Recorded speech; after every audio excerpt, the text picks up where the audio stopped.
Yeah, what's up, everybody? Welcome to Wrestling Uncensored. I am Dave Simon. Johnny North is here. Where is he? There he is. Hey, Over Johnny here. North.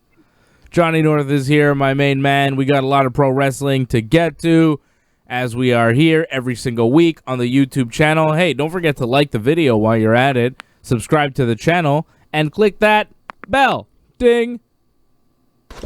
Thank you. So that you get notifications every time that we are on, because we are on a lot. We are on here for Wrestling Uncensored. We were on for Dave and Johnny Live, the Johnny North Birthday Spectacular that you can watch right now on our YouTube channel.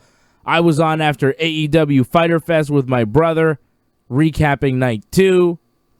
And we will be back on Saturday night or tonight, depending on when you're watching this, whatever. Maybe you missed it. But for UFC 251, Saturday night, 10 p.m., I will be on with Johnny North. If you're watching this on the premiere edition, it's tonight, 10 p.m., UFC 251. I'll be watching the pay-per-view with AJ, and maybe Freddie will make a guest appearance, but he just had a new baby, so probably not. But we'll see. Freddie might stop in for a fight or two, and we will be watching the fights with you. UFC 251, Masvidal versus Usman. But enough of all that. Let's get to the subject at hand. We're going to talk about AEW, Fight for the Fallen. We're going to preview the next episode of Dynamite, which is going to be called Fight for the Fallen, another pay-per-view style edition of Dynamite. They do 2 weeks of Fyter Fest, and now they are coming right back at you with Fight for the Fallen. So we'll tell you what to expect there. Johnny North will give you his thoughts on Fyter Fest, and then we have a lot of WWE to get to. Kevin Owens made his return to Raw. He's going to have a match on Raw against Seth Rollins. Seth Rollins and Rey Mysterio will wrestle in an eye-for-an-eye match, where to win the match, you must pull out your opponent's eye. We'll try and figure out what that means. Kabuki Warriors and Bayley and Sasha will wrestle for the tag team titles on Raw on Monday. Randy Orton's going to wrestle R-Truth. Keith Lee became the double NXT champion, beating Adam Cole. He is now the NXT champion and the North American champion. So a lot of stuff going on in the WWE, including a karaoke contest for the ages. 4 of the top women on Smackdown singing their favorite WWE theme songs. That wasn't a WWE.com extra. That wasn't on the YouTube channel. That was actually on Smackdown if you missed the show. We'll talk about the karaoke hosted by Jey Uso, which was terrible. Spoiler alert, it sucked. Johnny, Fyter Fest Night 2. You saw my thoughts on the event this past Wednesday night. I was on right after the show with my brother. We talked about what we saw on Dynamite. What did you think of Night 2 of Fyter Fest compared to Night 1 that we saw a couple weeks ago? Well, to me, the first hour may have been the best hour of all the Fyter Fest that we saw. But then that second hour was such a drop where I thought the show was just okay by the end of it. So I thought that 8-man tag was fantastic. I thought it's one of those matches where I wanted to see it again, and I did after it already happened. So that shows you how good a match that was. It wasn't a perfect match, but for an 8-man tag, really, really good. I didn't think it'd be that good. It was the match of the night, right? Oh, it may have been the match of the whole event for the last 2 weeks, I think. It was so good. I think it probably was. The match of Fyter Fest. It was very good. Butcher and the Blade and the Lucha Brothers getting the win over FTR and the Bucks. That was a surprise, right? Good I stuff. didn't find it a surprise because the Lucha Brothers, this is their comeback. They should win on the comeback. But it's FTR and the Bucks. It's a super team. I mean, Butcher and the Blade, no disrespect, but they had what's her name there with them? Allie? The Bunny, The Allie, Bunny? yeah. And then she just kind of dropped them for QT Marshall. When you're getting dropped for QT Marshall, is it Marshall or Marshall? I've heard it pronounced both ways. I don't know. Yeah, I'm not sure which way it's supposed to be, but all right. doesn't really matter. I feel like AEW isn't sure what his name is. It doesn't matter what his name is because he's like a jobber. He's Dustin Rhodes, Marty Jannetty, and his tag team there. And when you're presented, you have this manager, Allie, the bunny, the butcher, the blade, the bunny, and then all of a sudden the bunny's like, forget you guys, I'm going to go with QT Marshall. Doesn't make those guys look very good. But they're solid wrestlers. Like, I like those guys. They're a good tag team. But, they're not booked very strong, so I was surprised that they came out on the winning end over FTR and the Young Bucks. I thought it was an interesting move. I like the move. It shows that, FTR and the Bucks, they're very strong. They're a solid tag team, but they can't work together. They are destined to face each other. They cannot be on the same side. And I think we'll see that play out over the next few weeks. Right?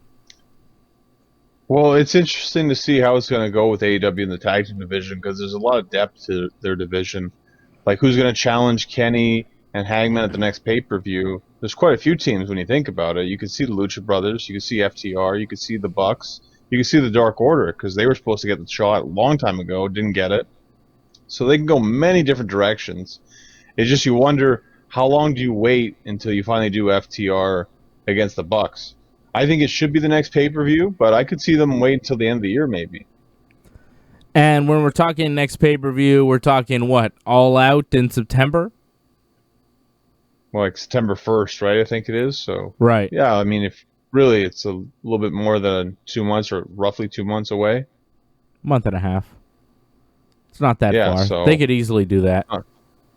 They could. But do you wait, though, too, as well? Because maybe it mean more if the tag team titles were on the line.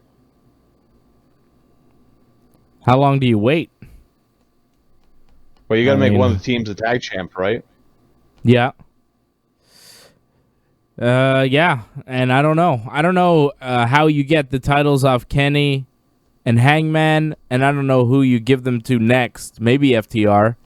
FTR is going to wrestle the Lucha Brothers in a tag team match this Wednesday on Dynamite at Fight for the Fallen. That's going to be amazing. I can't wait to see that. That's a dream match right there. That's big stuff. The Revival, very solid tag team in the WWE for years, and there have been all these other tag teams making a name for themselves outside of the WWE. And now that the Revival is outside of the WWE, they get to have all these matches with all these teams that they never faced before. And now they're going up against the Lucha Brothers, who are another one of these powerhouse tag teams in wrestling. A tremendous team. And that's just, boom, given to you on a random episode of Dynamite. I guess it's not just a random episode. It is AEW Fight for the Fallen. Whatever that means. I think they donate to the troops or families of troops that have fallen. I'm not really sure. Wasn't Fight for the Fallen like a thing with the troops? Wasn't that like a deal? Well, I believe this year is for COVID relief. Yes, it will be COVID relief. I'm seeing that now on the Wikipedia page for Fight for the Fallen. Last time it was to the Jacksonville Victim Assistance Advisory Council. Okay. It was proceeds were donated to victims of gun violence last time, and this time it's COVID-19 relief. So it's like a charity show, right? But what are the proceeds for Fight for the Fallen? Well, they're just going to have a big check like they had at the end, Like, remember when Kenny did that promo? Yeah, but Fight for the Fallen, the first show, the gate went to the charity. There's no gate here. Nobody's buying tickets. Nobody's paying for this on pay-per-view. They're not making money off of this. What's the money? Are they going to break down how much TNT pays them per episode, and they're going to take that money and give it to the COVID-19 relief, just like, this episode of Dynamite is charity? I don't understand what the proceeds are. Are they going to make a special Fight for the Fallen t-shirt and hope people buy that? And that'll be the proceeds? Like, it makes sense if you're running a show and people are buying tickets and you give the money to a charity. But when no one's buying tickets, how does that work? I'm not, saying AEW is lying to us, but I'm questioning because it doesn't really make sense, right? Make sense of it to me. Come on, help me. What? Well, they'll probably set up like a site where people can donate to, or like you said, like a t-shirt or something like that. There's going to be ways. And of course, I'm sure like Tony Khan will donate a healthy sum towards COVID relief as well. So Shahid you'll see and a number at the end. Tony Khan and his dad, Shahid, have donated $1 million to COVID-19 relief, which they're billionaires, so that's really a drop in the bucket. But hey, good for them. Good for them. I've donated $0 to COVID-19 relief. And you haven't donated anything either. Come on. Hit that super chat. Donate to the Ringside Report Network. Huh? We're just trying to survive ourselves right now in this. So. That's right. That's right. We're not billionaires over here. Far from it.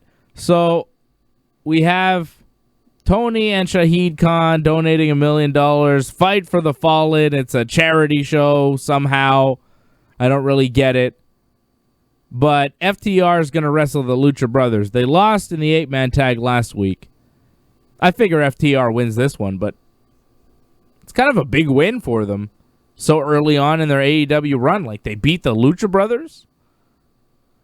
Who are the top 3 tag teams in AEW? I'd say Hangman and Kenny because they're the champions, but after that it'd be like the Bucks and the Brothers, right? They're the top 3 teams. They're up there, the Lucha Brothers, and to lose to FTR here, I don't know. Maybe the Lucha Brothers go over? It's an interesting match. How do you book this one? How would you do it? Well, to me, I think you run with FTR the fact that they haven't been defeated yet. I think you run with that all the way to them going for the tag team titles. Well, they have been defeated. I mean, they didn't take the fall in the 8-man tag, but they did lose in that match, right? But they haven't been defeated. Right, yeah, I get it.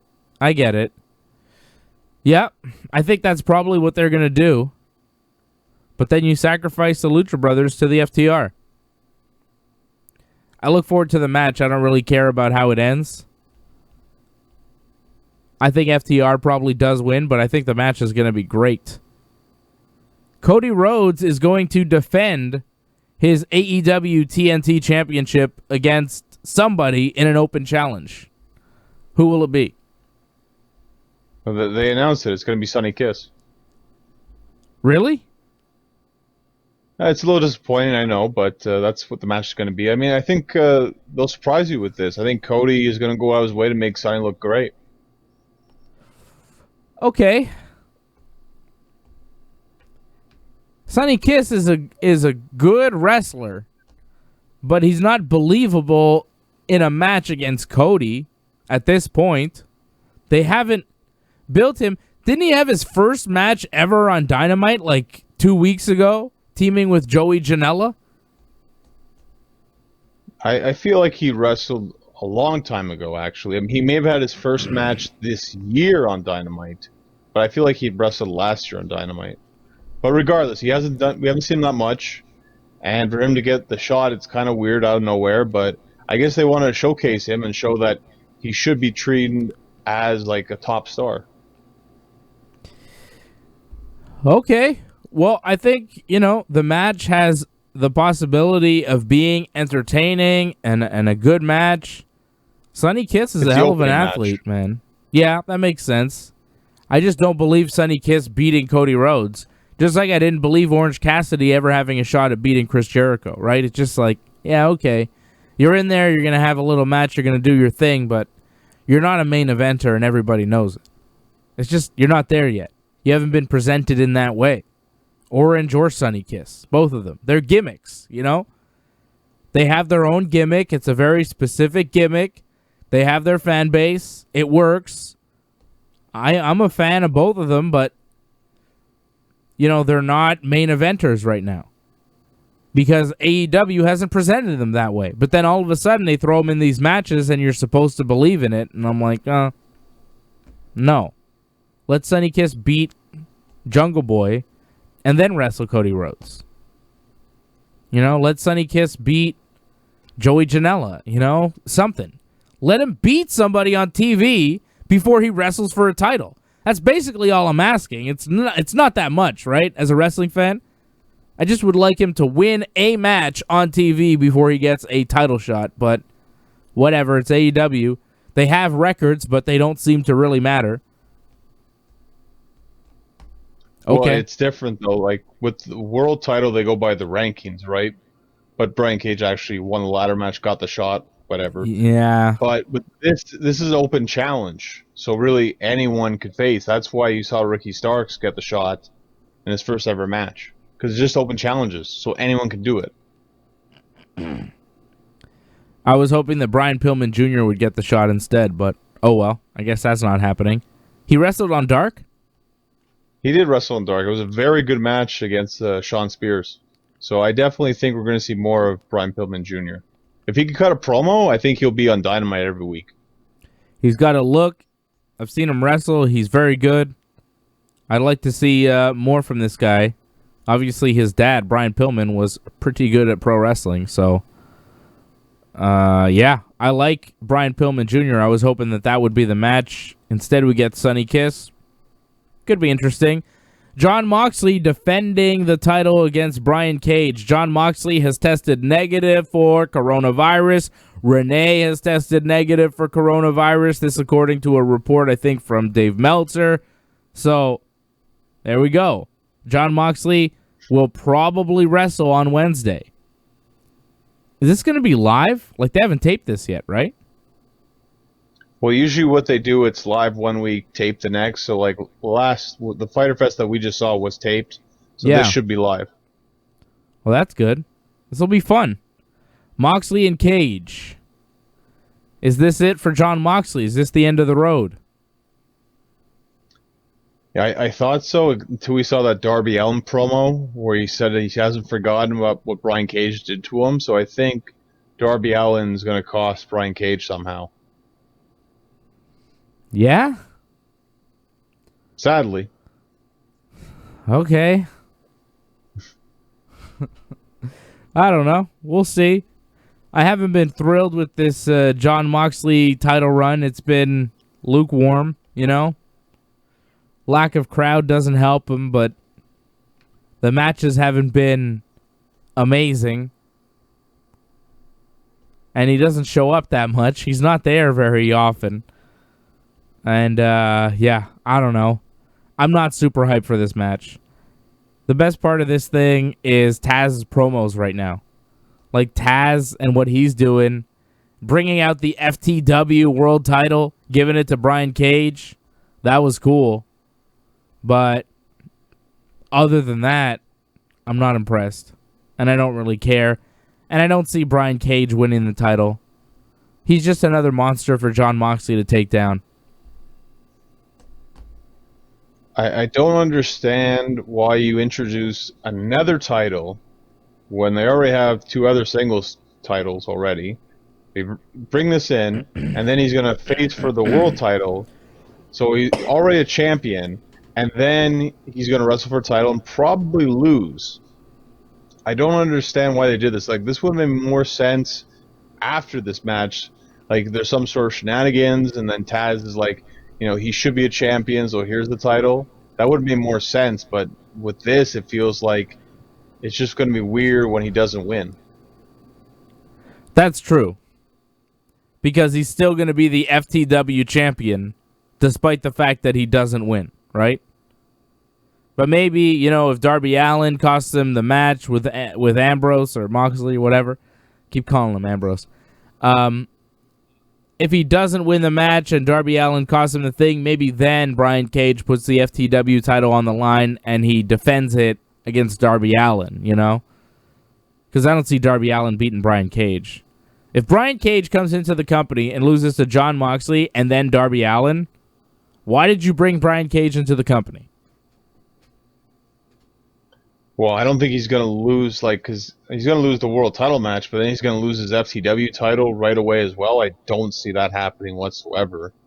The fact that, again, they have like 3 singles titles, it seems like a way too much right now. If anything, with the FTW title, they got to make this special somehow. Like, the rules have to be different, something. It's a gimmick title, though. Did anybody ever hold it other than Taz? Sabu. He beat Taz for it? He did, and then they had a unification match. And Taz got it back. Taz won it. Yeah. It's a Taz title. It's a gimmick title. It's a title like the $1 million title. You know, the $1 million belt that was for the $1 million man. It's not like a real championship sanctioned by AEW. It's a title given to Brian Cage by his manager Taz because he had it as a gimmick title in ECW. It's not a real belt. It doesn't really matter. I think you're making too much out of this thing. It's not like AEW's introduced a new title. It's just a title to make Brian Cage seem important. It's just a gimmick. It's not really a championship, you know? Right, but they're going to pretty much present it as like, oh, this is a big match when they have the FTW title defended. So you can say, oh, it's not a real championship, but then they hype it as a huge match all the time. It kind of takes away from all these championship matches because, like, there's too many titles now. I don't know. We'll see what they do with it. So far, they're not doing anything with it, right? So far, it's just a gimmick. It's just a thing for Brian Cage to walk around with, right? It's not on the line. For now, it's just, a little something for him that makes him look good. Mm-hmm. Losing to Jon Moxley won't make him look all that good, but I do think it's going to happen. And then we have the Elite, Kenny Omega, Matt Jackson, and Nick Jackson, the Young Bucks, taking on all of the Jurassic Express, Jungle Boy, Luchasaurus, and Marco Stunt. If Kenny and the Bucks lose this match, I quit AEW forever. Okay? Come on. Why? There's nothing really on the line in this match. I mean, come on. It's Kenny and the Bucks. If they can't win this thing against the Jungle Boy and Marco Stunt, you have Marco Stunt on your team, it's kind of like you're at a disadvantage already, right? Come on. It's Kenny and the Bucks. They're real wrestlers here. Let's be honest. Let's look at what it is. Kenny is one of the top guys in AEW. The Bucks are one of the top tag teams in AEW. Jungle Boy is a young guy who's going to be something someday, probably, maybe, we'll see. Marco Stunt is like a new Spike Dudley, and Luchasaurus is a big old guy who likes to flip around. Come on. The thing, though, if they win this match, Jurassic Express, that, to me, would put them right up there to go wrestle for the tag team titles. So, it's kind of a huge match for them. Yeah. I don't know. I feel like I like Luchasaurus less and less every time I see him. I like him and Jungle Boy together. As a team, I think that works really well. It's an interesting dynamic that we don't see with other tag teams. We'll see what this match is. We'll see what it is. I think the Elite it'll be good. Must win. I hope so. I think Jungle Boy's good. I think Marco Stunt is good, but I don't see him pinning Matt Jackson, I don't see any of these guys pinning any of the guys on the Elite. Like, Luchasaurus is really going to pin Nick Jackson or Kenny Omega? Please. I don't want to see that. It's awful. It's disheartening.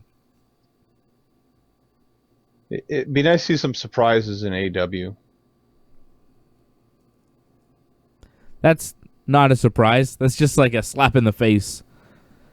I don't want to see that. Get the fuck out of here with that. Okay. So that is AEW Fight for the Fallen coming up this Wednesday night. Johnny, you got any other thoughts on Fyter Fest? Anything else happen that you liked or didn't like? Well, I just thought the second hour, it just seemed like it tanked. You had Nyla Rose wrestling 2 jobbers. I mean, that to me is not pay-per-view quality right there. It's just kind of filling time. Yeah. And I thought the placement, the match was good, but it didn't fall in the right place, I found, was the SCU against Dark Order and Colt Cabana. It was all right, but we just saw the 8-man tag, and there's no way that could compare. It just seemed like you're seeing less than after the fact. So it's kind of too bad. It was good, though. But I think the 8-man tag probably should have main evented. Yeah, it's tough because I get why you put Jericho, though, because like if Jericho's going to do something with Mike Tyson, he kind of should be the main event, so it makes sense. But it's tough because, man, that 8-man tag was so good. Are we still on that Mike Tyson thing? Is that still a thing? Jericho keeps talking about it, so I think he wants it to be a thing. Oh, boy. What'd you think of Jericho versus Orange? I thought it was a good match. I liked it. I mean, I think Jericho just kind of overhyped it too much, saying this is one of the best matches of his career. I mean, if he feels that way, cool. It just, to me, it didn't seem like one of his best matches. Maybe one of his best AEW matches, but that's about it. And that was probably, well, I think it's easy to say that was Orange Cassidy's best match probably ever. Yeah, probably. I haven't seen him have a better one. He's in there with Chris Jericho. Jericho made him look like $1 million in there. Jericho bumping all around the ring there for Orange Cassidy. I was not super impressed with Orange. I was more impressed with Jericho, but like I'm already impressed with Jericho. He's the best. One of the greatest of all time, if not the greatest. So I love Chris Jericho. He can do no wrong. I thought the match was solid. All right. AEW Fight for the Fallen coming up Wednesday. I want to get to some WWE. Before we talk about the WWE, I want to tell you about our friends over at Manscaped. Go to manscaped.com and use that promo code RINGSIDE20 for 20% off plus free shipping on all your Manscaped orders. They've got so many great products, including the Lawnmower 3.0 that is now available in Canada. You can all buy it. You can all pick it up. If you're in Canada, the United States, wherever you are, go to manscaped.com and use that promo code RINGSIDE20 for 20% off and free shipping on all of your Manscaped orders.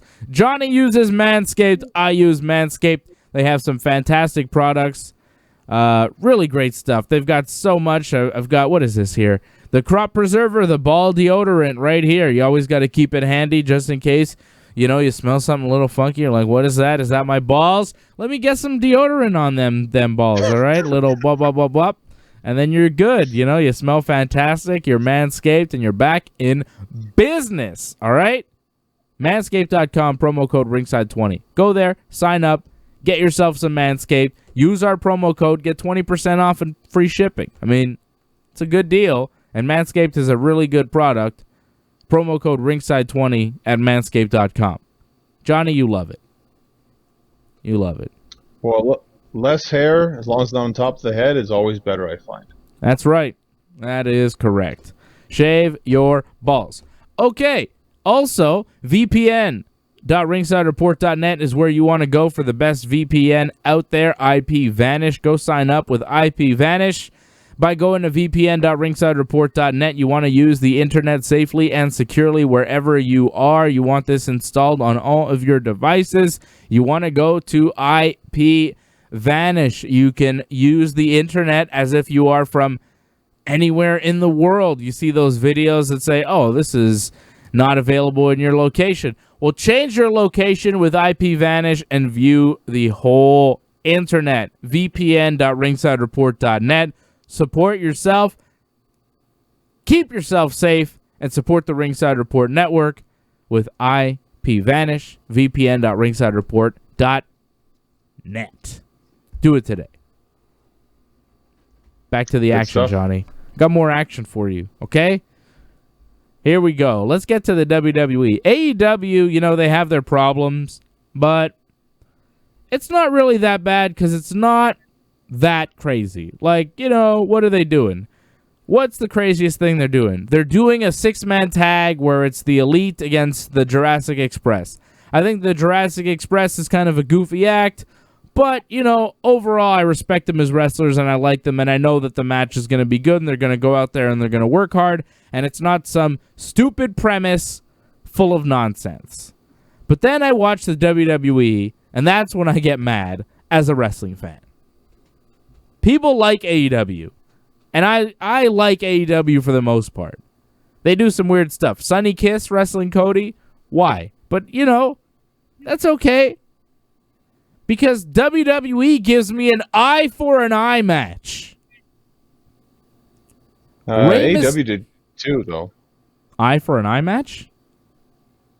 Remember they had like Jon Moxley against, I think it was like Santana? That was eye for an eye, wasn't it? I don't think that was Remember a stipulation. That wasn't a stipulation, was it? No. They called the match an eye for an eye match. No, they didn't. I don't know if they actually ripped any eyes out, but I'm pretty sure they called it eye for an eye.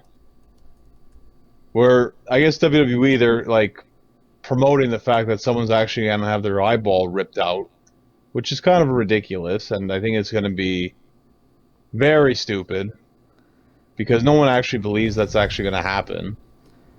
But unfortunately, it seems like that's what they're doing with Extreme Rules. And it's sad because Rey Mysterio and Seth Rollins are great wrestlers, and it feels like stupid stipulation is going to hurt their match. But it wasn't an eye for an eye match with Moxley and Santana. I'm watching it right now. They both had eye patches because the Inner Circle attacked Jon Moxley's eye, and then Jon Moxley got revenge and attacked Santana's eye, right? But in this match, they were just eye patched. They weren't like trying to go after their eyes, and it wasn't billed as an eye for an eye match. It's not the same, John. Don't try to equate the two. They are totally different matches and stipulations. This match is being billed as you must rip your opponent's eye out to win. That's crazy. That's ridiculous. Seth Rollins and Rey Mysterio, two solid wrestlers, could have some sort of match, but instead, at Extreme Rules, the horror show, the horror, such horror, it's horrible. It's going to be an eye for an eye match. Is somebody's eye going to get ripped out? Like, are they going to do a fake eye ripping? And then if they do that, how does either of them ever wrestle again? How does that ever happen?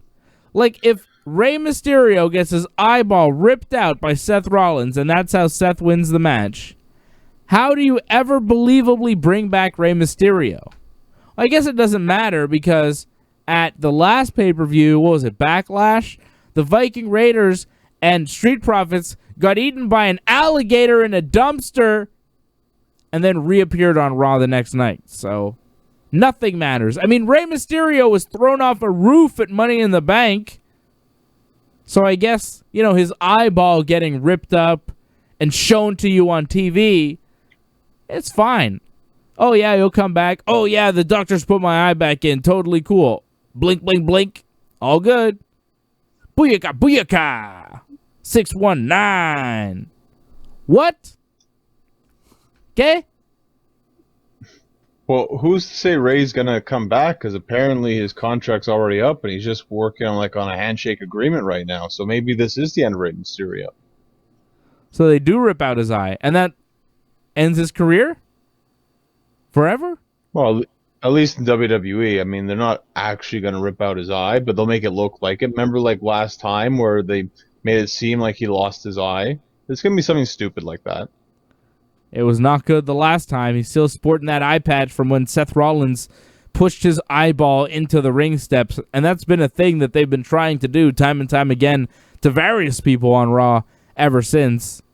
It's funny that Seth was so successful pushing Rey Mysterio's eyeball into the ring steps, but no one else has been able to do it since, despite them trying their very hardest. They've tried to push Seth's eye into the thing, Dominic Mysterio, Aleister Black probably. Like, everybody's eye is getting pushed into that thing, but only Rey Mysterio actually got the stare in the eye. Jeez. Well, it's easier with him because he has a mask, right? So it's easier to make it look like, oh, he's hurt, because he can just put his hand over the eye hole, and that's it.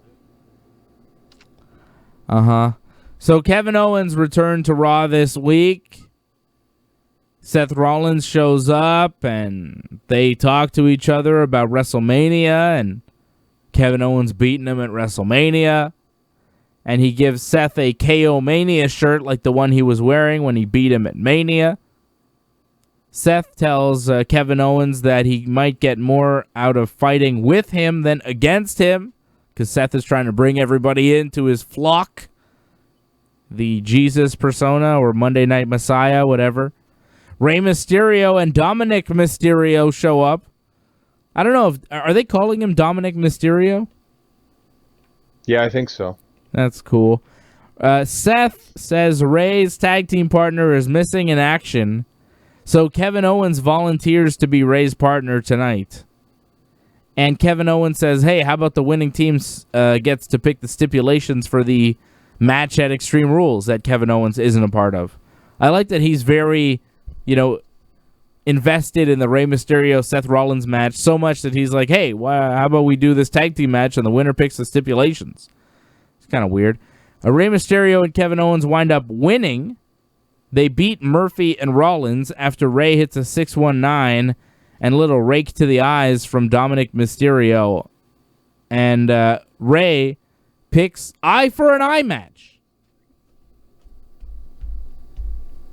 What? I mean, I don't know. I don't believe it.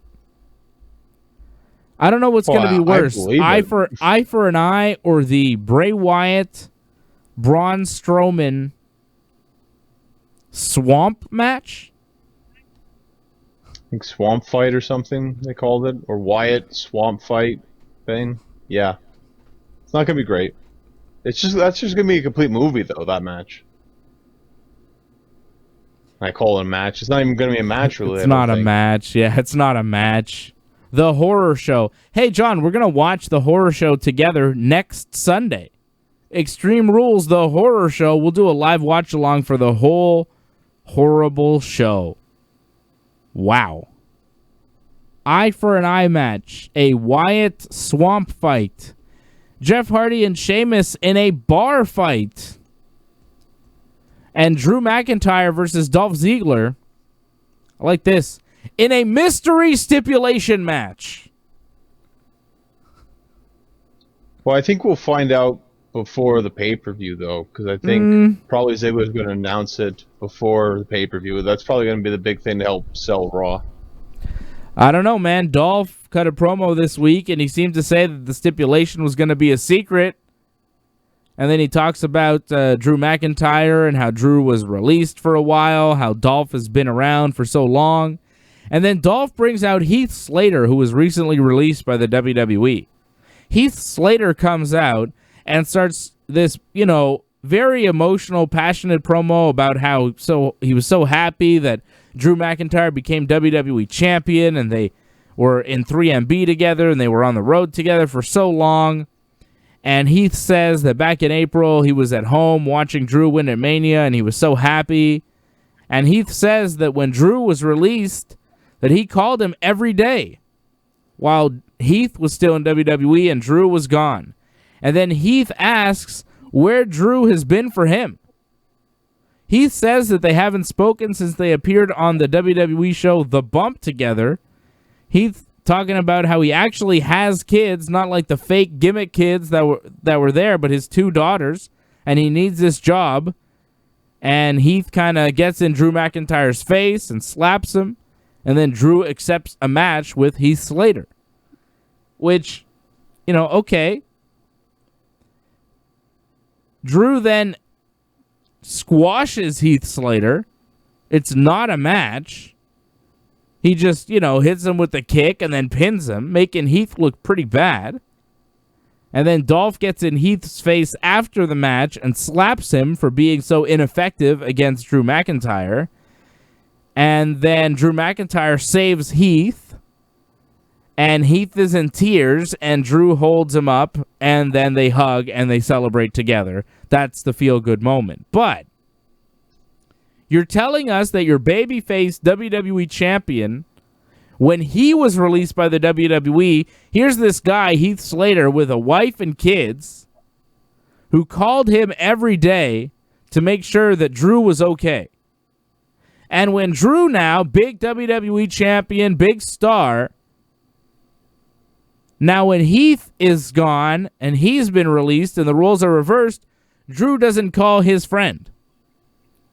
Heath needs the job. He's got kids. He's got a family. Drew doesn't have a family. Drew doesn't care. He's callous. He's not a good man. He's not a good friend.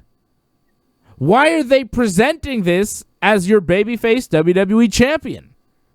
Why did they do this? This didn't make Drew McIntyre look very good. He made him look like a bad friend who was also willing to beat up his friend who he doesn't really care about. That was pretty awful. I don't get that at all. The WWE operates from a place of no human emotion. So when they try to figure it out, it's just like, I don't know. Do they not see that Drew doesn't come off well in that scenario?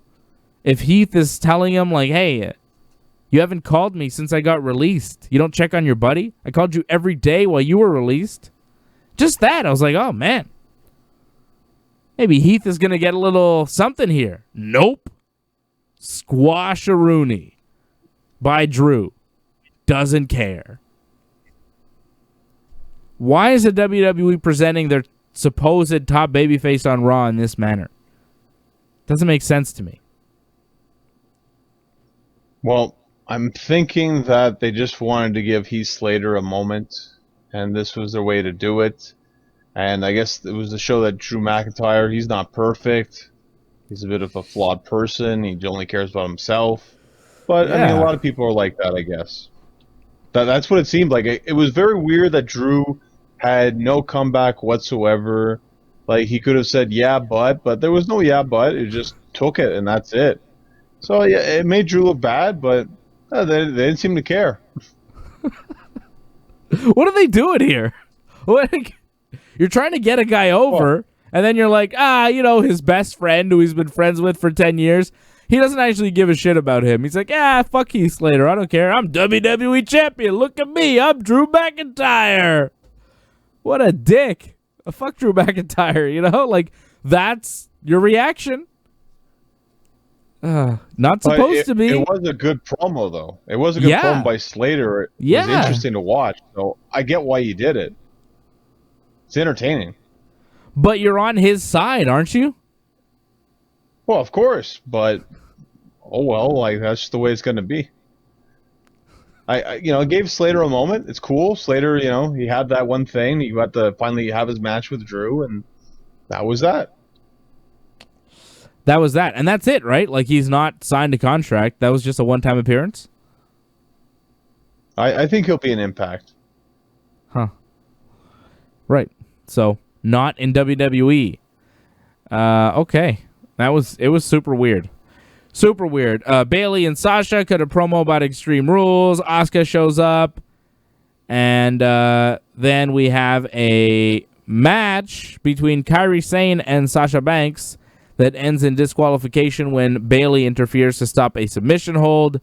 Bayley and Sasha attacked Asuka after the match, but Kairi Sane stopped them. And Asuka and Kairi stand tall, and it will be Bayley and Sasha versus Asuka and Kairi for the tag team titles coming up Monday night on Raw. Bayley and Sasha are the top act in the WWE right now. They're everywhere. They were on Raw. They were on Smackdown. Bayley and Sasha beating Nikki Cross and Alexa Bliss on Smackdown. Bayley getting the win over Nikki with a little help from her foot on the ropes. Barely, though. Nikki Cross looked good in that match. Alexa Bliss kind of looked like an afterthought. She's just kind of there with Nikki Cross. At one point, like, Alexa was the main part of the tag team, and Nikki Cross was just there with her. I feel like the roles have reversed. Nikki Cross has way more personality, way more fire. The focus is on Nikki Cross. Now, obviously, she's going into the title match with Bayley at Extreme Rules, but even the fact that she's getting the title match is telling, I feel like Alexa's just there. Nikki's much more dynamic in the ring. She does way more. She's, a huge personality. You notice when she enters the arena or whatever it is. I like Nikki Cross. And Alexa Bliss is just kind of fading into the background. Are you not getting that feeling? I'd agree with you if, Alexa Bliss took the fall, but it was Nikki Cross. So what does that say? Well, yeah. She loses the matches, but she's still the leader of the tag team at this point, isn't she? Oh, I wouldn't say she's the leader. Well, maybe she not might be the leader. Driving force. Yeah, but she's like she's the part that you care about, the part you're paying attention to. Because Alexa, I mean, she just doesn't do very much. She didn't do much in that match anyway. She just looked like she was sitting back and letting Nikki go, which is all right. Jeff Hardy beat The Miz on SmackDown. That was, not great. Too long. Yeah, too long. And then Sheamus was on the Tron. Sheamus shows up on the big screen. He's like at home talking about how much he loves beer. It's meant to distract Jeff Hardy. Jeff Hardy still beats The Miz, which I like. I also like that before that, when Jeff Hardy was on Miz TV with Miz and Morrison, he just attacked them both, beat them both up, and sent them out of the ring. And it was like, one of you guys, which one of you guys wants to wrestle me? I don't care. I'm going to beat you both up. I don't care. Those guys are jobberonis, man.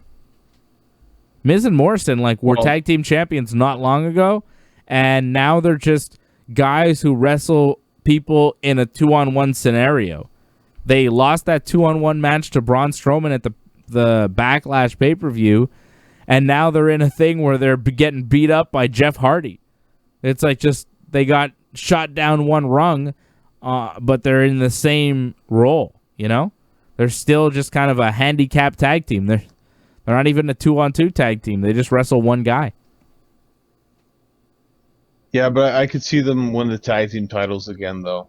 Because they're still, in the mix, in a sense. They're still, in big storylines. They're still involved with big stars. I definitely think they could win the tag team titles. Because, New Day, it just feels like they don't have a lot of plans for New Day. It's just they're champs, then they lose them. Then they're doing this, then they'll win them with tag titles back. It just seems like they don't really care about the tag team division that much. Sure, but they did main event SmackDown with a pretty solid tag team match. Cesaro and Shinsugae versus Big E and Kofi for the tag team titles. Didn't like the finish. It went to a double disqualification when both teams just started, brawling in the ring. That match, Shinsugae and Cesaro did a lot of 2-on-1 attacking. But as soon as Big E jumped in and it was 2-on-2 and they were all fighting in the ring, that's when the referee was like, all right, enough of this, Then he threw it out. It was just kind of weird. Double disqualification for the tag team titles. But the spot afterwards, whew, that was nasty. They put Big E on a table. They grab Kofi. Cesaro goes up to the top rope with Kofi, power bombs Kofi onto Big E through a table, and that's how SmackDown ended. What a maneuver. Well, I'm guessing for the pay-per-view, we're going to see a tables match, I guess, for the tag team titles. I think it's time for Cesaro and Nakamura to win the tag team titles. If it wasn't a tables match, I believe that. But if it's going to be a tables match, I think they could lose that. Possibly. I saw on SmackDown that Cesaro is a 6-time tag team champion. It's a lot. I believe that, 100%. I mean, think about it. Yeah. Sheamus, Tyson Kidd. A lot of different people. New Day are 8-time tag team champions, but Kofi is what? 12? 12-time tag team champion? Because he was champion with a bunch of different people too.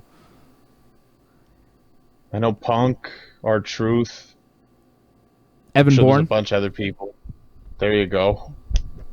Yeah, a bunch of people Kofi teamed up with. Kind of like Cesaro, except Kofi found his tag team partner. I could see Cesaro and Shinsuke becoming a tag team. I don't know what else you do with those guys. They're very talented.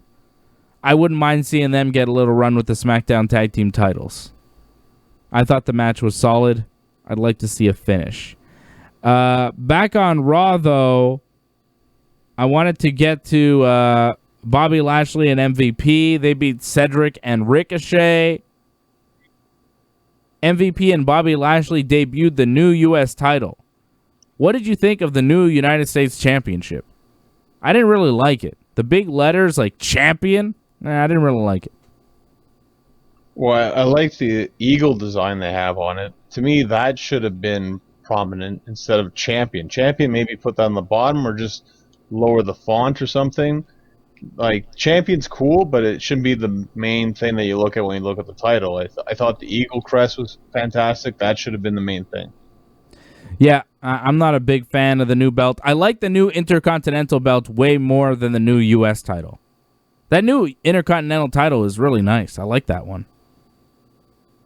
Yeah, it's all right. To me, it doesn't really look like a title, though. It just looks like something that looks nice to look at. But as a championship, it's very weird. Andrade backstage with the Nature Boy Ric Flair. You see that? I like that. Flair kind of talking to Andrade and Angel and Zelina, telling them to get the job done tonight. And then Randy Orton shows up and talks about Andrade and Garza being third-generation stars like him, and they better get the job done in the match, or he's going to introduce them both to the Legend Killer. And they did get the job done. Randy, Angel Garza, and Andrade beat the Viking Raiders and the Big Show. Randy did nothing during this match. He stayed on the apron, did not get involved until the end when he hit the RKO on Eric of the Viking Raiders for the 1-2-3. He did threaten Garza and Andrade, though, because Garza and Andrade doing their regular act of not getting along, and Randy didn't want to hear any of that.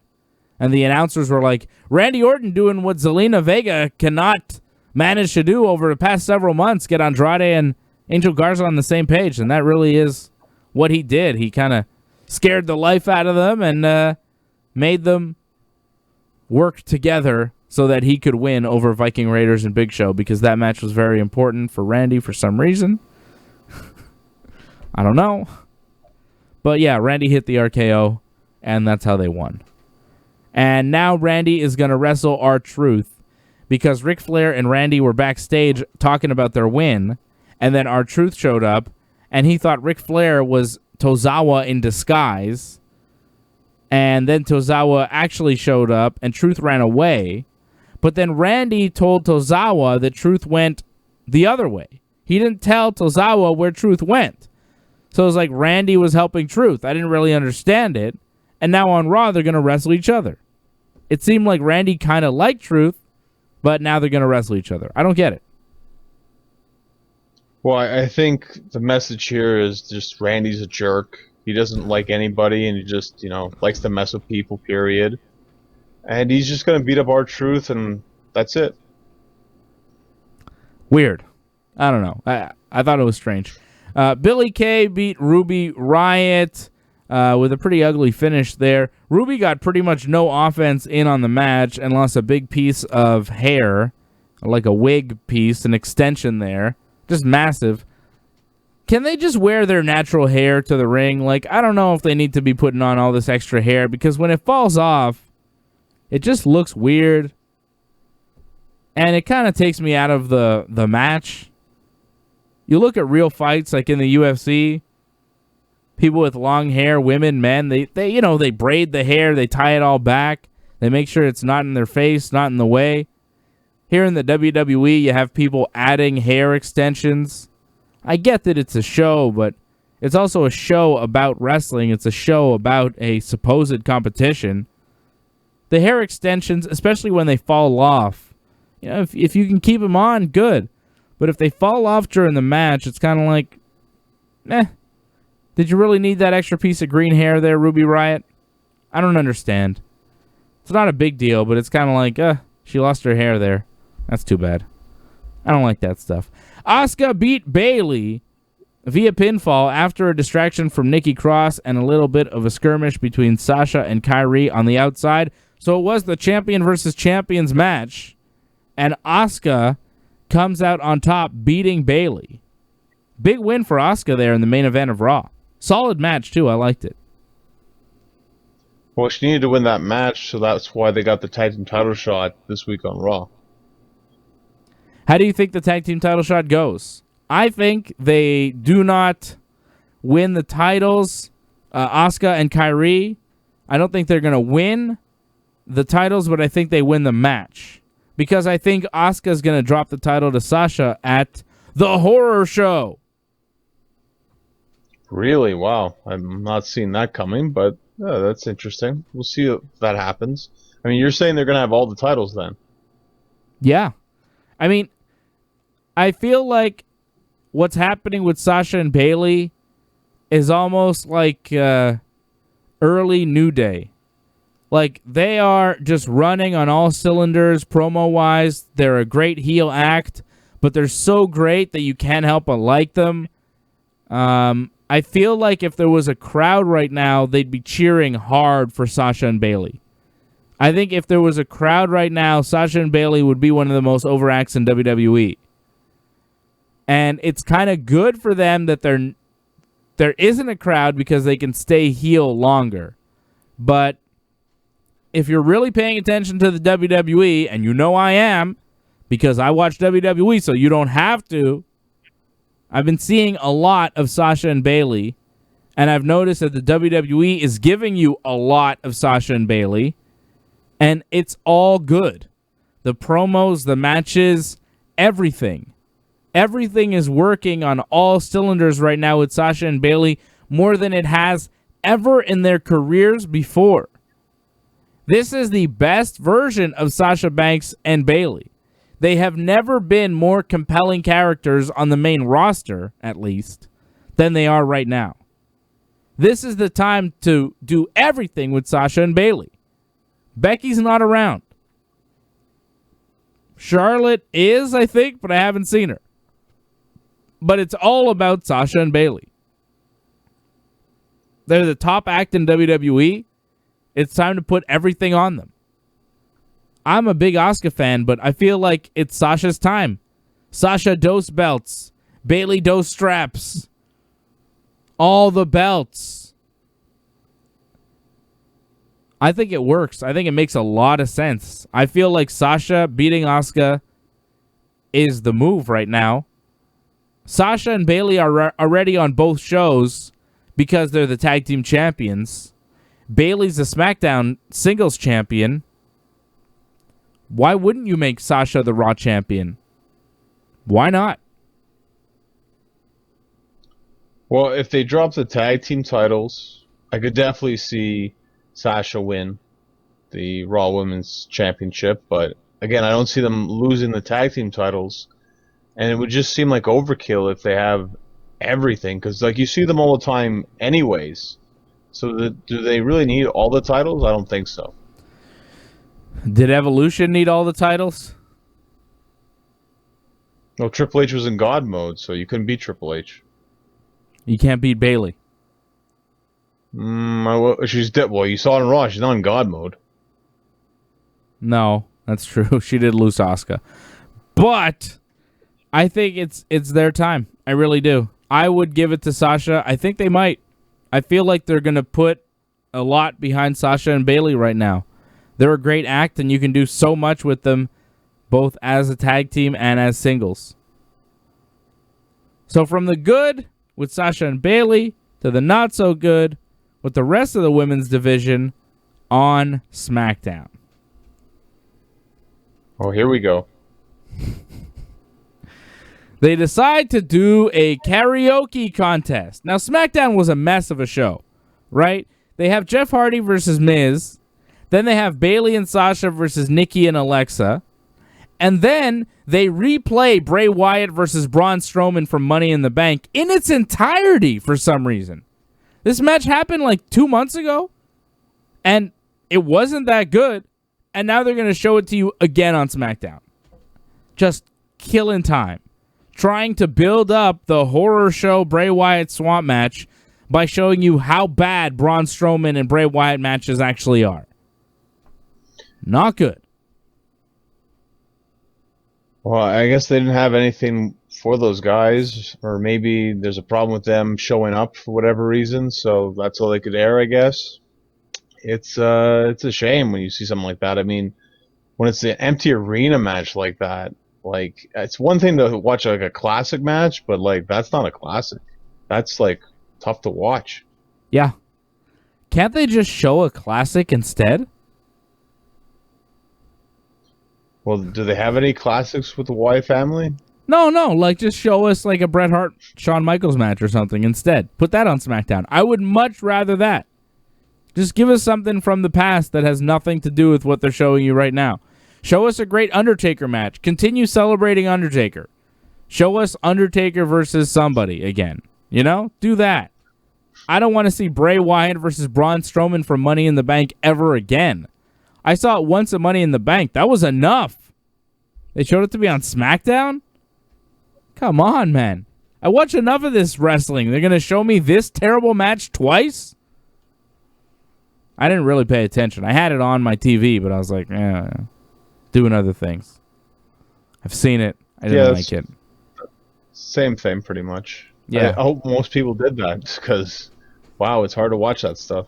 Hey, WWE, you just gave us a 15 to 20-minute tune-out of your program on a Friday night. Can't imagine Fox was happy with that. I don't know if they were happy with the next segment either. Seemed like killing time. More killing time. Jey Uso hosts karaoke. Naomi, Tamina, Dana Brooke, and Lacey Evans are in the ring for a karaoke contest hosted by the one Uso that's still around. Jimmy Uso, Naomi's husband, is injured. So Jey Uso has nothing to do, so he's hosting a karaoke contest. Phew. Lacey Evans, and now it's a special karaoke contest because they have to sing their favorite WWE entrance song, and the audience, the, paid NXT developmental talent, they decide the winner. Or, whatever. Not really. Sounds fair. They're told before the segment who to cheer loudest for, and they do that, and then the segment goes on, and we get to the match eventually between Lacey and Naomi. So Lacey sings With My Baby Tonight, the Jeff Jarrett Road Dogg song, and it's not very good. You can tell Lacey kind of has a good voice, like she's singing a little bit, and it's not terrible, but it's not good. And then it gets bad because Dana Brooke gets the microphone, and she starts singing the Honky Tonk Man theme song, and it was really bad. It was really bad. It was enough to make you say, fuck SmackDown. Why am I watching this shit? I'm watching Dana Brooke sing the Honky Tonk Man theme song. If you are flipping channels and you tune into SmackDown and that's what you see, why would you ever go back to SmackDown? Dana Brooke singing the fucking Honky Tonk Man theme song. That shit was god-awful. And then Tamina starts to sing the Triple H Time to Play the Game song. It's bad, huh? You liked it? You liked it, John? I don't know. What did you think? Well, I find it's because they can't do what they used to do, right? Where the women would come out and they do like maybe like a swimsuit competition or something. Like, I guess they can't do stuff like that anymore. So now they have to do like special skills kind of competition instead. And for whatever reason, we got to see wrestlers try to sing. Don't try to be athletic in any kind of way. We want to see how you can sing for some stupid reason. I guess they want to be on one of those singing shows instead of being wrestlers now. Is this more embarrassing than an evening gown match or less embarrassing? I mean, probably less, but by a slim margin. It's not good. Naomi sings the American Dream Dusty Rhodes song, and she's got a voice, but it's not a great performance. She can sing, though. She obviously is the winner. Lacey gets mad and attacks her. They throw shoes at each other, and then they have a match. Because they're in street clothes. Lacey's in a dress, so they have to take their shoes off, so they wrestle barefoot. I mean, this kind of looked like an evening gown match. They're wrestling barefoot. They just had a karaoke contest. It felt like an old-timey era of WWE. The only thing was missing was Jerry Lawler screaming puppies. And, Well, you can't do that. Also some nudity. There was no nudity either. Which is, like, disappointing. Like, who doesn't like a little nudity? It's a good time. And no offense. I'm just saying. It's fun, man. I understand, but we don't live in that era anymore. I know. I'm just saying, like, I'm not saying that they should be doing that on wrestling. I'm just saying, I like nudity. It's, like, entertaining. You're like, oh, shit, somebody's naked. You know, it surprises you. Because, I mean, anything to fucking get me out of this match, man. You know, anything. I would watch, you know, if fucking Corey Graves, you know, whipped his dick out on fucking commentary, I'd be like, well, at least it's not Dana Brooke singing. Okay. I'll take it. And so will Carmella. So Lacey and Naomi go to a no contest when Dana Brooke jumps in to attack Lacey for some reason. And then Tamina jumps in to attack Dana and then Lacey, and the match just ends. Who cares? So we have 2 no contests on this show. Not good. Not good. Didn't like it. Did not like it. This one was especially bad. Last time we saw Tamina, she was like a heel, right? Remember when Tamina was, or was she a babyface? No, she was a face. Against Bayley, right? They were all faces. They were all faces last time we saw them. But now Lacey is this heel character again. A bully. What happened to Lacey Evans? Like, they brought her in. It seemed like they had big plans for her. They had her wrestle Becky a bunch, and they were really doing stuff with her. And then they brought her to SmackDown, and I feel like they completely lost interest. Because one day she's a heel, one day she's a babyface, then she's a heel again, and it doesn't seem to matter one bit. Lacey Evans is talented. I like Lacey Evans. I felt bad when I saw her out there trying to sing the Jeff Jarrett song and in this barefoot match. It's just like, come on. I didn't like it. I did not like it. I also didn't like seeing, like, the sassy Southern Belle, like, beating up the only black woman on SmackDown. I didn't like that visual either. Okay. Well, like, there's no other black women. Like, it's kind of unfair. I know. Like, so why does the sassy Southern Belle have to wrestle her? Like, couldn't it have been Dana Brooke? It wouldn't have had the same visual. There was a point there where she had kind of Naomi in the corner, and she's, like, kind of giving her knees. She's, like, got her knees on her. I was like, I don't like that right now. You know, and then in the next segment, Big E's got the, you know, the black armbands for Black Lives Matter and all that stuff. It's like, okay. What are we doing here? What are we doing here? Sassy Southern Belle, you know? I don't know. Whatever happened to the Forgotten Sons? Well, they've been forgotten for now. Forgotten They'll come forever. back one day. Forgotten forever. Speaking of nudity and forgotten, when is Lars Sullivan coming back? Are they ever going to bring him back? What happened to him? Well, they didn't release him, right? They could have easily released him. They didn't, so they obviously planned to bring him back one day. Controversy. Matt Riddle. More controversy. He's going to wrestle. For Matt Riddle. Is it? That looked bad. He admitted to having an affair. That's a great thing. That's not bad. I mean, it's not good, but it's not... Do you want to hear it? We can play it. It's on his Twitter. Matt Riddle is going to wrestle AJ Styles, though, on SmackDown for the Intercontinental title.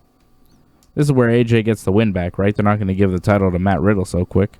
Especially if not off AJ. Right? Come on. No, I don't think so. But unfortunately, with WWE, they like screwy finishes, so maybe we won't get a clean finish, unfortunately.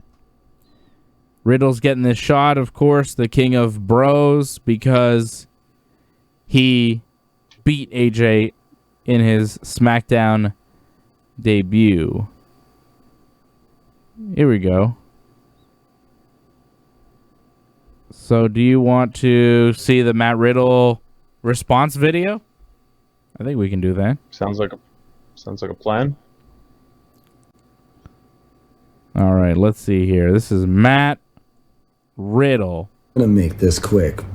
I have never in my entire life sexually assaulted a man, woman, or anybody. And that includes Samantha Tavel, Candy Cartwright. I never... Hang on, we lost the video there. There we go. Sexually assaulted you. The story about that van trip and the driver being asleep and me forcing you to do stuff and hop on whatever is a complete lie. It's a fabricated story because you're still mad. You know why you're mad? Because yes, you're right. We had an affair. You have plenty of evidence of that. And you know what? I never denied it because it happened. Do I want to talk about it? Do I really want to share about it? No. It's embarrassing because I feel like a real piece of crap cheating on my wife and doing that and now having to talk about it publicly. But I have to. We had a relationship.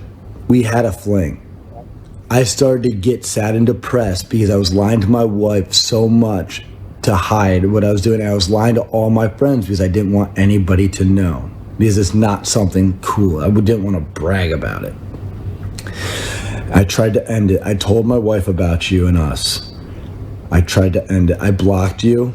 I blocked your social media. You then started using messaging apps and you kept coming. I blocked those. I got a new number. You got my new number and kept messaging me. You literally got on social media accounts for other companies, kept messaging me until I blocked them. Now you have literally started harassing me, showing up to hotels, harassing my friends. Where is he? Where is he? Where is he?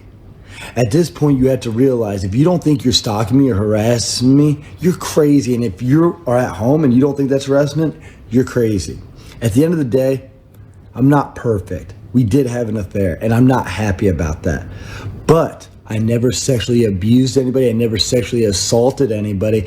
And when I wanted to get out of this relationship, out of this situation, she said no, and she kept pursuing me and harassing me and stalking me. And then when she didn't get her way, she used the Speak Out movement to try to ruin my career. Completely unacceptable. That's all I really had to say. That's the story. Everybody have a great day. Take care. Later. Okay. So that's Matt Riddle's response to the allegations there that were out on Twitter a couple of weeks ago. He did have a relationship with her, and he's saying that she was not happy when he broke it off. And that's why she's putting these allegations out there. It's possible. It does happen. It's rare, but it does happen.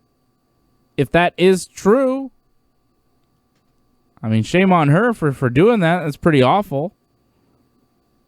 I don't know what to think. That denial was interesting. I'm glad that he did it. I'm glad that he came out and said something about it.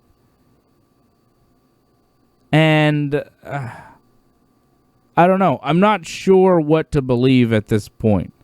I'm on the fence. I'm not sure who I believe here. I think the truth is somewhere in between, to be quite honest.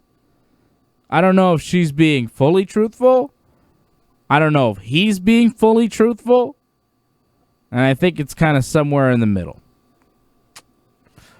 And it doesn't make you think good thoughts about Matt Riddle. And I've seen other things that he's said and other things that apparently he's done in the past. You know, well, a lot of different things on Twitter, a lot of rumors, a lot of different stories about Matt Riddle that you see. I don't want to mention them. I don't want to give them any credence here on the show. But let's just say I've seen a lot of stuff about Matt Riddle come up in the past couple of weeks that make you really question who Matt Riddle is, what he's all about and what he's capable of and what he's done in the past. I'm disappointed more than anything else. I'm still a fan of his wrestling. I like the Matt Riddle that you see on TV, the bro, that character. I like it. You know, I like Matt Riddle, the pro wrestler. But I don't know if I like Matt Riddle, the guy. I thought I did. He seemed like a good guy. Seemed like a man a lot like myself. Likes martial arts, martial artist. Likes to smoke weed, family man. I was like, yeah, that seems about right. That seems like a good guy. turns out we're pretty different in many ways. I was disappointed. Well, I find what's very disappointing. I can't remember exactly. Did he not just say like, "Oh, she's just a stalker" at first? Because like if he said just a stalker, and then suddenly, oh, well, she has evidence, so I can't deny that. See, when you create doubt, it's a slippery slope. Again, I'm not saying like this is true, the allegations, but it doesn't help him in any way, shape, or form that this affair is confirmed now. So you feel that he did himself no favors by putting this out?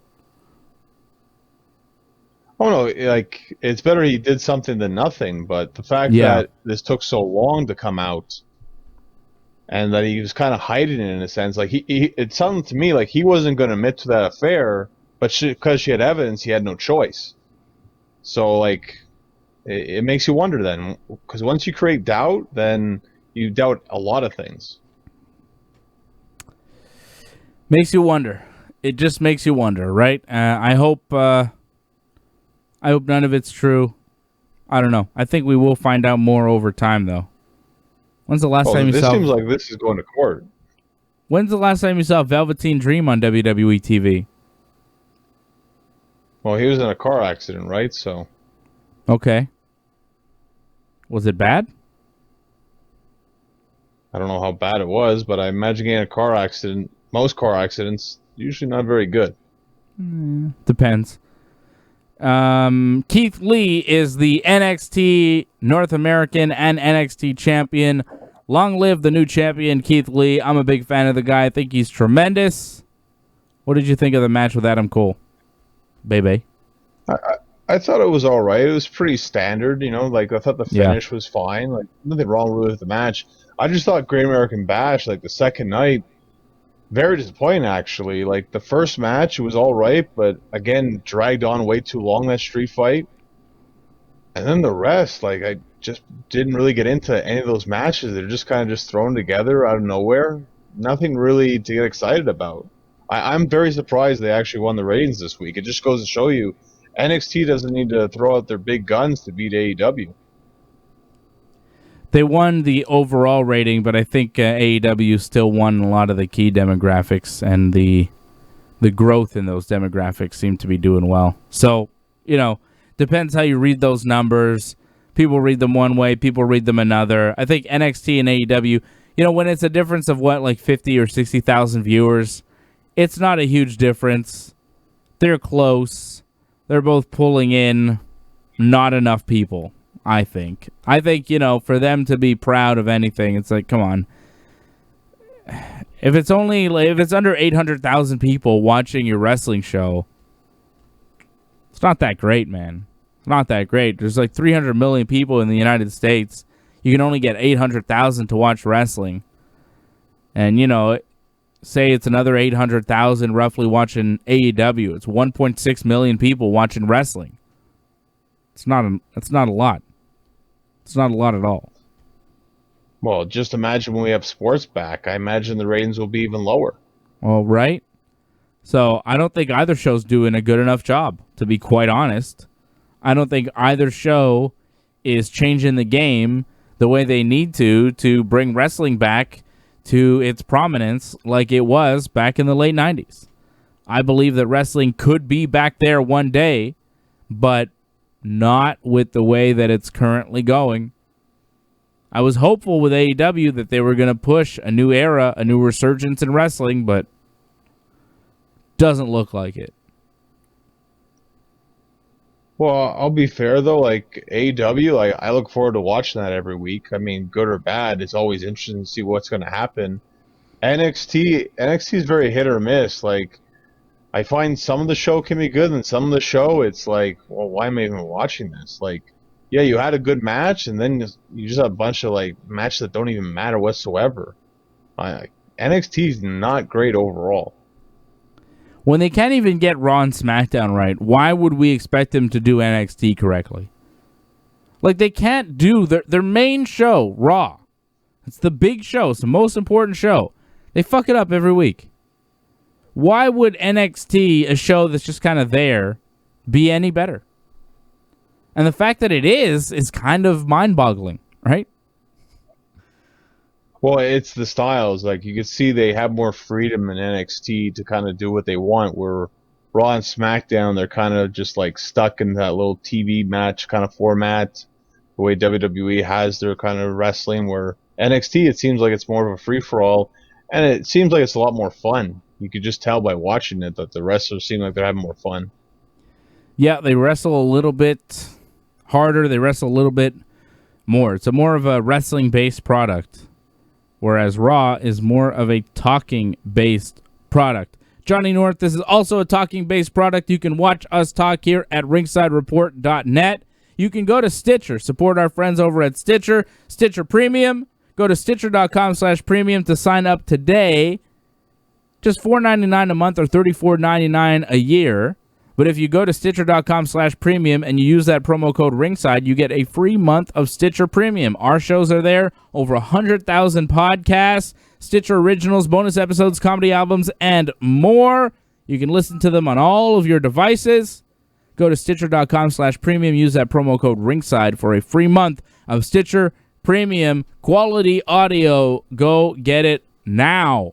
RingsideReport.net is our website. Check out our sponsors, Stitcher Premium, Manscaped.com. Use that promo code Ringside20 for 20% off and free shipping.